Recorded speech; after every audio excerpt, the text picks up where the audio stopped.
afternoon and welcome to the Youth Fellowship Quarantine Edition. And we're going to have a lot of fun today. We've had a lot of fun already trying this new forum as we explore God's amazing truths in this challenging time. Now, I don't know about you, but sometimes when I'm stuck in the house, I don't know if you find this, but when we're stuck in the house, we get a bit annoyed with people and I get a bit frustrated. So sometimes there's a thing in our lives that gets a bit frustrating. Do you find that? Yeah, you just on the tip of your tongue, you just want to say something, but you know you shouldn't. Yeah. and sometimes you know you shouldn't, but actually it just comes out. And you're like, what did I do? And today we're going to talk a little about what that is, that tongue, that it controls us sometimes. And Harry has prepared a little message about that a little bit later. But first we're going to start with an icebreaker. Tell us a little bit about our icebreaker. Well, we will be chucking as many marshmallows in Phil's mouth as possible while saying chubby bunnies. So, are you ready? I'm sure you've played this at home, and if you do decide to play this, Post videos. Make sure you post videos, but also make sure that you do it safely and don't push yourself beyond your limits.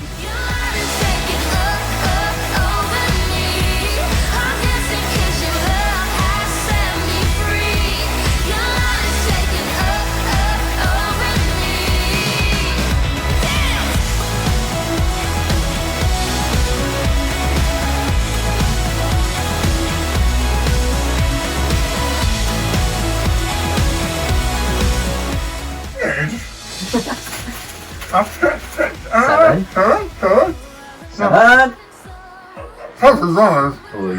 Get a bit good. So today, we're going to talk a little bit about the tongue. How's that going to work for us? Well, we're going to be comparing our free will and God's and the will of God. Our free will? So what's our free will?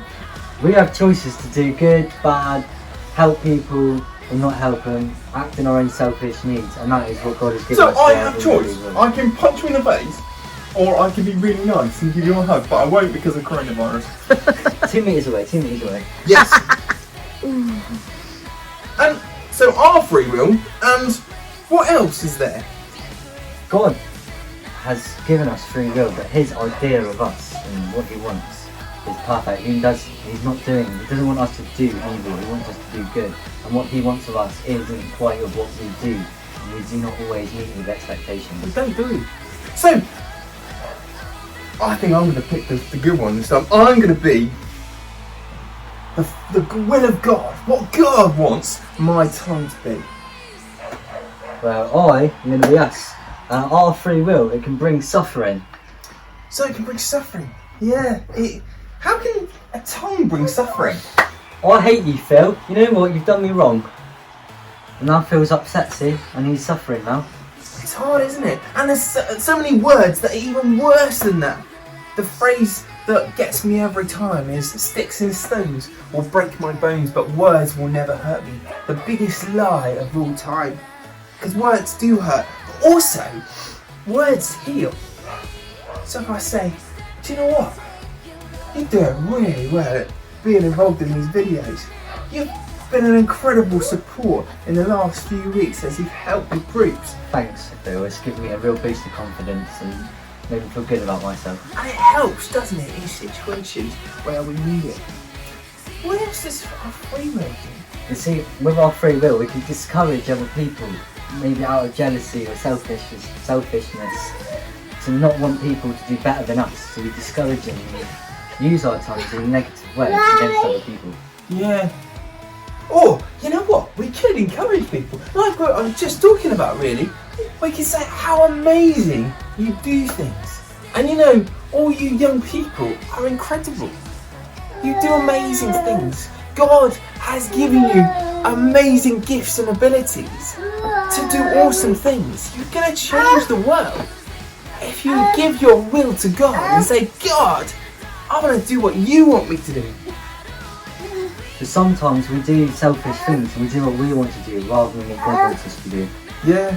And Sometimes we want people to go certain ways, and we want people to do, the wrong things.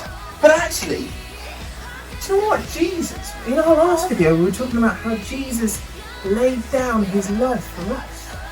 And actually, lots of that comes from the words we say. When we put others first, and we don't talk all about ourselves, we talk about others. And we say, how are you doing? What's going on in your life? What an amazing moment that can be when we listen rather than speak all the time, and we become selfless rather than selfish. our free will doesn't always have to be a negative thing. We also bring community within each other, and we help each other in certain ways. But it's not always a negative thing, it's a choice, and we can choose to do good or bad things. Yeah. And how amazing is that when we do the will of God, and so often in this uncertain time, we've got churches who are coming together and seeing community, whether on the internet, whether other places, but even in their homes, they're seeing their individual community growing as a family. And that's what God wants in our lives when we give our wills to God. We're going to read a couple of verses now, and I'll read the first one and then I'll pass on to Harry. James 1:22-24. Do not merely listen to the word and so deceive yourselves. Do what it says. Anyone who listens to the word but does not do what it says is like someone who looks at his face in the mirror, and after looking at himself, goes away and immediately forgets what he looks like. Do you ever do that? When you look in the mirror, you remember what you look like. And so, when we look at the word, it needs to mirror into our lives and needs to react in our lives as we take hold of what God says and then put it into practice in our lives.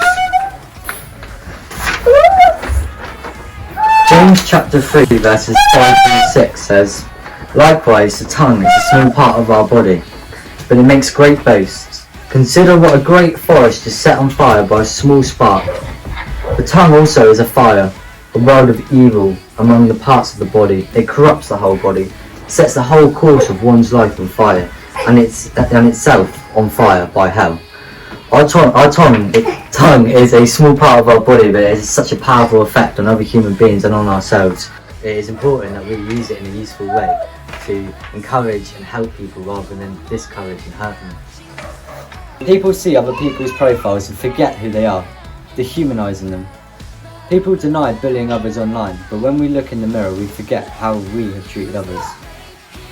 I challenge you all to really think about your actions and look at yourselves in the mirror, but don't forget who you are. Use the mirror to remind you of what Jesus is telling you to do, and in these worrying times support each other over social media rather than using our sharpened tongues to hurt others. Let's look in our mirrors and remember who we are, who we want to be, and that we're all made in the image of God. Thank you for watching today, and we wanted to challenge you as you go into your week.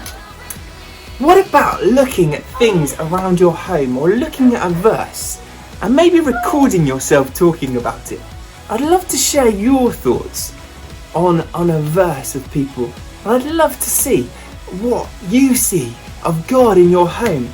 Maybe looking at something and saying, this is where God is present in my life, and how that comes into your actions. As you sit confined in your homes, let's think about God in our day-to-day lives. So good afternoon and welcome to Kingdom Kids. Anyway.